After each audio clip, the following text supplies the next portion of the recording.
ಶ್ರೀ ಗಣೇಶಾಯ ನಮಃ. ಶ್ರೀರಾಮ ಜಯ ರಾಮ ಜಯ ಜಯ ರಾಮ. ಸ್ನೇಹಿತರೆ, ಜ್ಯೋತಿಷ ಟಿಪ್ಸ್ ಚಾನೆಲ್ಗೆ ಸುಸ್ವಾಗತ. ಈ ದಿನ ನಾವು ಪಂಚಮುಖಿ ಆಂಜನೇಯನ ಪಂಚಮುಖಗಳ ಮಹತ್ವವನ್ನು ಕುರಿತು ತಿಳಿದುಕೊಳ್ಳೋಣ. ಪಂಚಮುಖಿ ಆಂಜನೇಯನನ್ನು ನಾವೆಲ್ಲರೂ ಒಂದಲ್ಲ ಒಂದು ಬಾರಿ ದರ್ಶನ ಮಾಡಿರುತ್ತೇವೆ.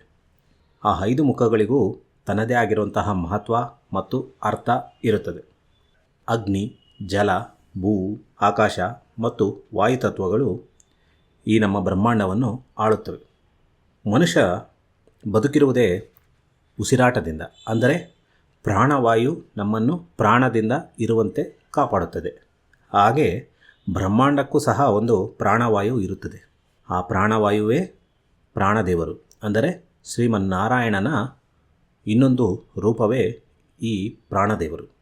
ಪ್ರಾಣವಾಯುವು ಬದುಕಲು ಎಷ್ಟು ಮುಖ್ಯ ಎಂಬ ಆಧಾರದಿಂದಲೇ ಆಂಜನೇಯನನ್ನು ಮುಖ್ಯ ಪ್ರಾಣದೇವರು ಎಂದು ಎಲ್ಲರೂ ಕರೆಯುವುದು. ಬನ್ನಿ, ತಡ ಮಾಡದೆ ಆಂಜನೇಯನ 5 ಮುಖಗಳು ಏನನ್ನು ಸೂಚಿಸುತ್ತವೆ ಎಂದು ತಿಳಿದುಕೊಳ್ಳೋಣ. ಮೊದಲನೇ ಮುಖ ಪೂರ್ವ ದಿಕ್ಕನ್ನು ಸೂಚಿಸುತ್ತದೆ. ಆ ಪೂರ್ವ ದಿಕ್ಕಿನಲ್ಲಿ ಕಪಿರೂಪದಲ್ಲಿರುವಂತಹ ನಮ್ಮ ಆಂಜನೇಯನ ದರ್ಶನವನ್ನು ನಾವು ಮಾಡಬಹುದು.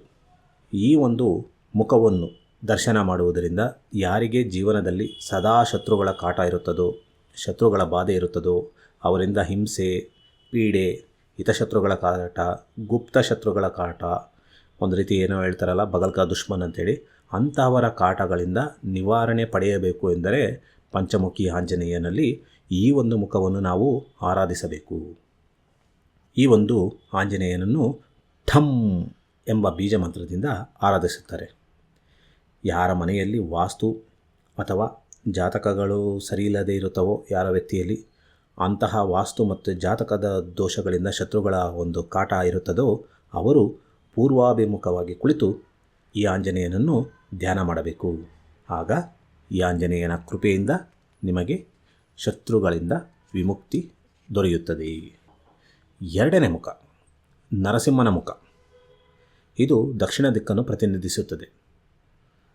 ಯಾರ ಜಾತಕದಲ್ಲಿ ಅಥವಾ ಮನೆಯಲ್ಲಿ ಎಂತಹ ದೋಷ ಇದ್ದರೂ ಸಹ, ಅಥವಾ ಮಾಟ ಮಂತ್ರ ಇತ್ಯಾದಿ ಮಾಡಿಸಿದ್ದರೆ ಅಂತಹ ಒಂದು ಕಾಟಗಳಿಂದ ಸಹ ವಿಮುಕ್ತರಾಗಲು ನಾವು ಪಂಚಮುಖಿ ಆಂಜನೇಯನಲ್ಲಿ ಈ ಒಂದು ಮುಖವನ್ನು ಆರಾಧಿಸಬೇಕು.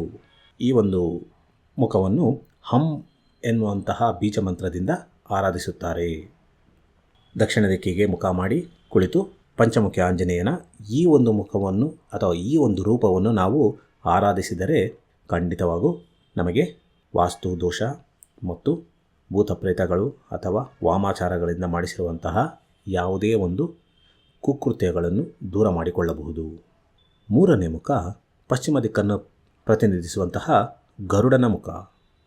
ಈ ಮುಖಕ್ಕೆ ವೈನತೇಯ ಗರುಡ ರೂಪ ಎಂದು ಸಹ ಕರೆಯುತ್ತಾರೆ. ವೈನತೇಯ ಅನ್ನೋದು ಗರುಡನ ಇನ್ನೊಂದು ಹೆಸರು. ಶ್ರೀಮನ್ನಾರಾಯಣನ ಉಸಿರು ಹೊರಗೆ ಬಿಡುವಾಗ ಬರುವಂತಹ ಉಸಿರಿನ ರೂಪವೇ ಈ ಗರುಡ. ಈ ಒಂದು ರೂಪ ಸಕಲ ರೋಗವನ್ನು ನಿವಾರಿಸುವಂತಹ ರೂಪ ಸಹ ಹೌದು. ಯಾರ ಮನೆಯಲ್ಲಿ ಅಥವಾ ಯಾವ ವ್ಯಕ್ತಿಗೆ ಅತಿ ಹೆಚ್ಚು ರೋಗಗಳು, ರುಜಿನಗಳು ಅಥವಾ ತುಂಬ ಕಾಯಿಲೆಗಳಿಂದ ನರಳುತ್ತಾ ಇರುತ್ತಾರೋ, ಅಥವಾ ಪ್ರಾರಬ್ಧ ಕರ್ಮಗಳಿಂದ ಸುಮಾರು ಕಾಯಿಲೆಗಳಿಂದ ನರಳುತ್ತಾ ಇರುತ್ತಾರೋ, ಅವರು ಪಶ್ಚಿಮಾಭಿಮುಖವಾಗಿ ಕುಳಿತು ಪಂಚಮುಖಿ ಆಂಜನೇಯನಲ್ಲಿ ಈ ಒಂದು ರೂಪ ಗರುಡ ರೂಪವನ್ನು ಆರಾಧಿಸಬೇಕು. ಈ ಗರುಡನ ರೂಪವನ್ನು ಆರಾಧಿಸುವುದರಿಂದ ಅವರ ಪ್ರಾಣವಾಯು ಶುದ್ಧವಾಗಿ ಅವರ ಆರೋಗ್ಯ ಸುಧಾರಿಸುತ್ತದೆ. ಈ ಒಂದು ರೂಪವನ್ನು ಮಂ ಎಂಬ ಬೀಜ ಮಂತ್ರದಿಂದ ಆರಾಧಿಸುತ್ತಾರೆ. ಈ ಗರುಡ ರೂಪವನ್ನು ಆರಾಧಿಸಿ ಆರೋಗ್ಯವಂತರಾಗಿ ಎಂದು ನಾವು ಸಹ ಕೋರುತ್ತೇವೆ. ನಾಲ್ಕನೆಯ ಮುಖ ಉತ್ತರ ದಿಕ್ಕನ್ನು ಪ್ರತಿನಿಧಿಸುತ್ತದೆ. ಈ ದಿಕ್ಕಿನಲ್ಲಿ ನಮಗೆ ಕಾಣಿಸುವಂತಹ ರೂಪ ಆದಿವರಾಹ.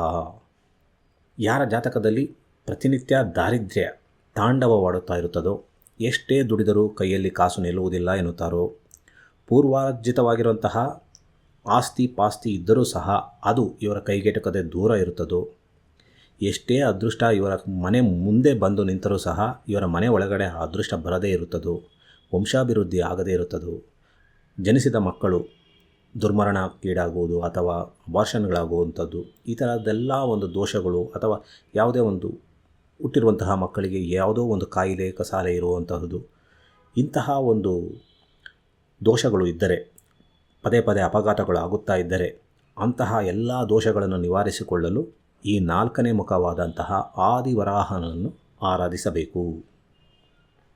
ಆದಿವರಾಹನನ್ನು ಆರಾಧಿಸಿದರೆ ನಿಮಗೆ ವಂಚಿತವಾಗಿರುವಂತಹ ಅಭಿವೃದ್ಧಿ ನಿಮ್ಮ ಮನೆ ಬಾಗಿಲಲ್ಲೇ ನಿಂತಿರುವುದಷ್ಟೇ ಅಲ್ಲ, ನಿಮ್ಮ ಮನೆಯ ಒಳಗೂ ನಿಮ್ಮ ಬದುಕಿನ ಒಳಗೂ ಸಹ ಬರುತ್ತದೆ. ಇಂತಹ ಆದಿವರಾಹನನ್ನು ಶ್ರದ್ಧಾಭಕ್ತಿಯಿಂದ ಆರಾಧಿಸಿ ಉತ್ತರಾಭಿಮುಖವಾಗಿ ನಿಂತು ಈ ಒಂದು ಆದಿವರಾಹನನ್ನು ಲಂ ಎಂಬ ಬೀಜ ಮಂತ್ರದಿಂದ ಆರಾಧಿಸುತ್ತಾರೆ. ಆದಿವರಾಹನನ್ನು ಆರಾಧಿಸಿ ಅದೃಷ್ಟವಂತರಾಗಿ ಎಂದು ಸಹ ನಾವು ಕೇಳಿಕೊಳ್ಳುತ್ತೇವೆ. ಇನ್ನು 5ನೇ ಮುಖ. ಈ 5ನೇ ಮುಖ ಶಾಸ್ತ್ರಗಳ ಪ್ರಕಾರ ಆಕಾಶದ ಕಡೆಗೆ ಮುಖ ಮಾಡಿರುತ್ತದೆ. ಅದು ಹಯಗ್ರೀವ ಮುಖ. ಈ ಹಯಗ್ರೀವ ರೂಪ ಅಂದರೆ ಕುದುರೆ ರೂಪದಲ್ಲಿರುತ್ತದೆ. ಆ ಒಂದು ಕುದುರೆ ರೂಪದಲ್ಲಿರುವಂತಹ ಹಯಗ್ರೀವ ಸ್ವಾಮಿಯನ್ನು ನಾವು ದರ್ಶನ ಮಾಡುವುದರಿಂದ ನಮಗೆ ವಿದ್ಯಾ ಬುದ್ಧಿ ಜ್ಞಾನಶಕ್ತಿ ಯಾವುದೆಲ್ಲ ಅನುಗ್ರಹ ಇರುವುದಿಲ್ಲವೋ, ನಮಗೆ ಯಾವುದೆಲ್ಲ ಕಡಿಮೆ ಇರುತ್ತದೋ ಅವೆಲ್ಲವೂ ಸಹ ನಿವಾರಣೆಯಾಗುತ್ತದೆ.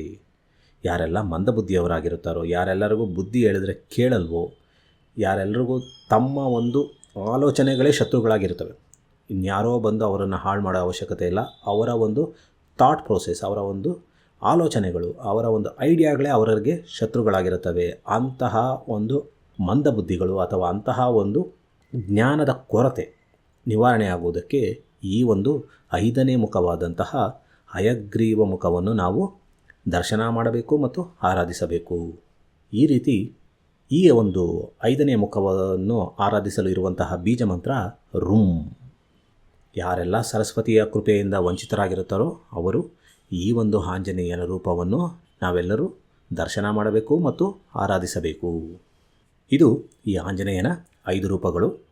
ನೀವು ಯಾವುದೇ ಒಂದು ದೇವಸ್ಥಾನದಲ್ಲಿ ಪಂಚಮುಖಿ ಆಂಜನೇಯ ದೇವಸ್ಥಾನ ಇದೆ ಎಂದರೆ ಆ ಆಂಜನೇಯನ ದೇವಸ್ಥಾನಕ್ಕೆ ಸಹ ಹೋಗಿ ಆರಾಧಿಸಬಹುದು. ಅಥವಾ ಪಂಚಮುಖಿ ಆಂಜನೇಯ ಸ್ತೋತ್ರ ಬರುತ್ತದೆ, ಆ ಒಂದು ಸ್ತೋತ್ರದಿಂದ ಸಹ ಅಥವಾ ಮಂತ್ರದಿಂದ ಸಹ ಈ ಆಂಜನೇಯನನ್ನು ಆರಾಧಿಸಬಹುದು. ತಿಳಿದುಕೊಳ್ಳಿ ಸ್ನೇಹಿತರೆ, ಆಂಜನೇಯನ ದೇವಸ್ಥಾನಕ್ಕೆ ಹೋಗುವಾಗ ಬಾಳೆಹಣ್ಣನ್ನು ತೆಗೆದುಕೊಂಡು ಹೋಗಿ ಆರಾಧಿಸಿ. ಜೊತೆಗೆ ಜೇನುತುಪ್ಪವನ್ನು ಸಹ ತೆಗೆದುಕೊಂಡು ಹೋದರೆ ಇನ್ನೂ ಒಳ್ಳೆಯದು. ತಿಳಿತಿಲ್ಲ ಸ್ನೇಹಿತರೆ, ಈ ವಿಡಿಯೋ ಇಷ್ಟವಾದರೆ ದಯವಿಟ್ಟು ಲೈಕ್ ಮಾಡಿ, ಶೇರ್ ಮಾಡಿ. ನಮ್ಮ ಚಾನಲ್ಗೆ ಹೊಸಬರಾಗಿದ್ದರೆ ಸಬ್ಸ್ಕ್ರೈಬ್ ಮಾಡುವುದನ್ನು ಮರೆಯಬೇಡಿ. ಧನ್ಯವಾದಗಳು. ನೀವು ನೋಡುತ್ತಿದ್ದೀರಿ ಜ್ಯೋತಿಷ್ಯ ಟಿಪ್ಸ್ ಚಾನಲ್.